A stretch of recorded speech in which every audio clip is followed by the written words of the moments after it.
Well, the Migrant Caravan is fake. You've been watching CNN, so you know that. Look at this graphic, quote, invasion, unquote, then the word myth on the screen. It's a myth! A pernicious one, too. Is it actually a myth? Well, filmmaker Ami Horowitz decided to find out himself. He went to Mexico looking for this fake caravan. He found a real caravan, and he filmed it. Here's part of what he found. Despite the framing of the caravan as being full of women and children, the reality on the ground is quite different. Approximately 90 to 95% of the migrants were male. The major narrative being pushed by the press has been that the migrants are leaving Honduras because they are escaping extreme violence and that their lives are under constant threat, setting up the strategy that they would be able to enter the U.S. by asking for asylum. So I started by asking them a simple question. Why are you coming to America?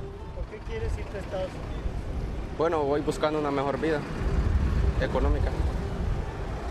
Venir a trabajar allí a Estados Unidos. A ver si podemos trabajar allá porque en Honduras no hay trabajo.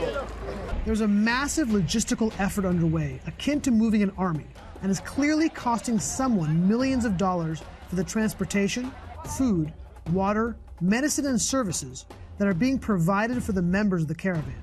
The Mexican government also seems to be sending police to escort the dozens of buses and trucks that are ferrying the migrants and supplies along the route to the next destination. Ever present among the thousands of migrants are workers of Pueblos Sin Fronteras, clad in black t-shirts and colored vests. Pueblos Sin Fronteras means people without borders. They're the ones that seem to be most involved in organizing and mobilizing this caravan. The organization, as the name implies, is looking to create a world without borders, which seems to be one of the reasons why they organized this caravan in the first place, to flout American sovereignty. While it does seem as the majority of these migrants are friendly and simply trying to make a better life for themselves and their families, there's an undeniable element of the migrants who are violent and dangerous. And many of the migrants know this, and some have experienced it. En el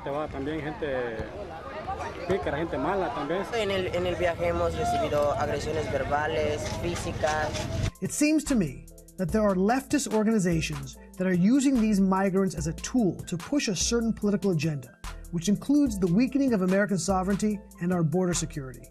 And unfortunately, these migrants are going to be caught in the crossfire. Ami Horowitz joins us tonight. That was really interesting. The thing that jumped out at me was how, as you said, well organized it was. Do we have any sense who's paying for this? I know we're not allowed to speculate, but do we know that answer? We don't. What we do know is this whole thing cost millions and millions of dollars. And the mainstream media, and there's so many layers to this onion to peel back, it's hard to know where to begin. But one of the lies, the fake news, if you will, that the mainstream media is trying to propagate is the fact that this is all this weird, this organic thing, and all the water and the food and the medicine all dropped from manna from heaven. It's baloney. It's all highly organized. It's paid for by a number of organizations. We don't know exactly where the money is coming from. We do know that Pueblos Sin Frontera, which is the main group which is organized this caravan, has a couple of front organizations in the United States, and the money is flowing from them to Pueblos Sin Fronteras. We know there are some leftist groups. I know it's forbidden to say that Soros is part of it, but Soros has in fact funded at least some of those groups in the past. So we don't know where the money is exactly coming from. We know it's not coming from Honduras.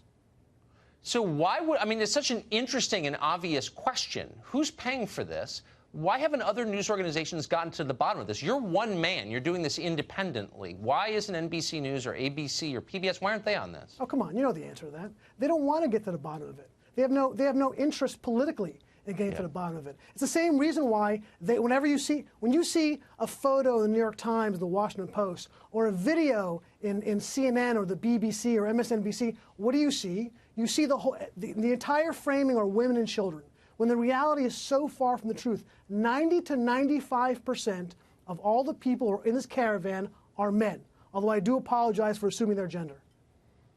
They're liars. That's the answer. That's why they're not reporting it, and you are, because they are liars. Ami, thank you for that. That was valuable and really interesting. I appreciate it. My pleasure.